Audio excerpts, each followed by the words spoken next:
사랑의 샘 평화의 소리 KCR 뉴질랜드 뉴스입니다. 정부가 75만 명분의 코비드19 백신을 150만 달러에 구매하기로 했습니다.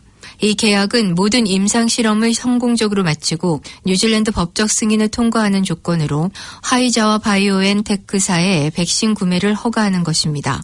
계약에 따라 빠르면 2021년 1사분기에 첫 번째 백신이 뉴질랜드에 도착할 것입니다.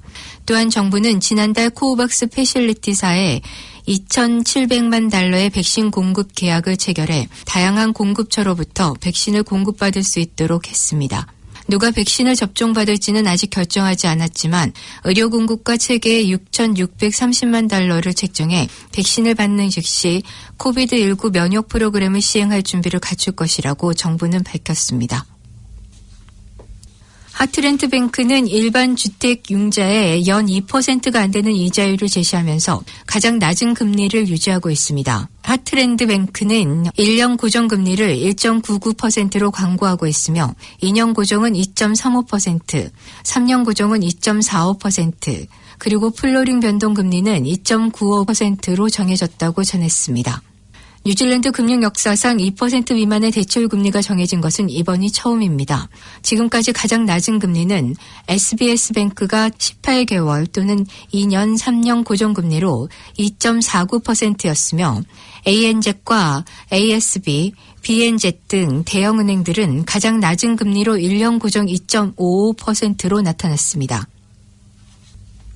에어 뉴질랜드는 이번 여름 기간을 이용해 15만 개의 좌석 편도 요금을 할인하고 있습니다. 한정된 수의 $60 이하 좌석들이 11월 중반부터 내년 2월 중순까지 모든 국내선 항공기 편에 제공되고 있는 것으로 알려졌습니다. 에어 뉴질랜드는 지난 학교들의 방학 기간으로 지역 관광 산업이 활기를 되찾기 시작했으며 더 많은 국내 여행을 유도하기 위해 항공 요금을 인하한다고 설명했습니다. 지난달 정부로부터 9억 달러의 대출을 받은 에어 뉴질랜드는 8월에 결산에서 4억 5,400만 달러의 손실로 국내 기업들 중 가장 큰 손실을 입었으며 금년 초부터 경비 절감을 위해 약 4,000명의 임직원들을 정리하고 있습니다. 최근 국경에서는 210명의 대학원생들이 뉴질랜드에 입국하는 것이 허용됐다고 라디오 뉴질랜드는 보도했습니다. 학생들은 14일의 격리 기간을 갖고 코비드19 검사를 받게 됩니다. 크리스 힉킨스 교육부 장관은 이 면제는 뉴질랜드의 회복과 재건에 있어 국제교육이 중요한 역할을 할 것이며 전염병과의 싸움을 계속할 필요가 있음을 인정한다고 말했습니다. 그는 공부나 연구과정의 작업을 완료하기 위해 뉴질랜드에 있어야 하는 박사학위 및 석사과정 학생들의 상당 부분이 다시 입국할 수 있게 될 것이라고 밝혔습니다.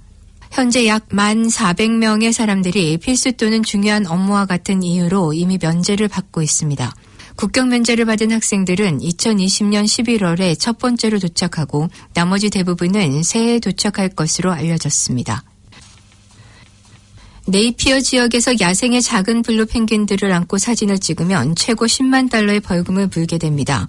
보존부는 둥지를 틀고 알을 부화시키는 지금 시기에 이러한 행동들은 펭귄들을 성가시게 하거나 심지어 해를 미칠 수 있다고 전했습니다. 사람들은 펭귄을 들어올려 셀피 사진을 찍고 이를 SNS를 통해 자랑하고 싶어 하지만 이러한 행동은 야생보호법 위반이며 특히 블루 펭귄은 보호동물입니다. 오튼감시원은 여름 휴가철이 다가오면서 사람들이 해변에서 야생동물들과 공간을 같이 해야 하는 경우들이 늘어나므로 이러한 행동들에 대해 주의를 당부하고 있습니다. 사진을 찍으려면 좀 더 거리를 두고 찍도록 안내하고 있으며 펭귄을 안고 찍을 경우 강한 부리의 공격을 받을 수도 있으며 벼룩과 같은 기생충들이 옮길 수도 있다고 경고했습니다. 오늘의 환율 정보입니다. 뉴질랜드 달러화 대비 원화 기준 환율은 765원 4전, 한국에서 보낼 때 772원 62전, 한국에서 받을 때 757원 39전입니다.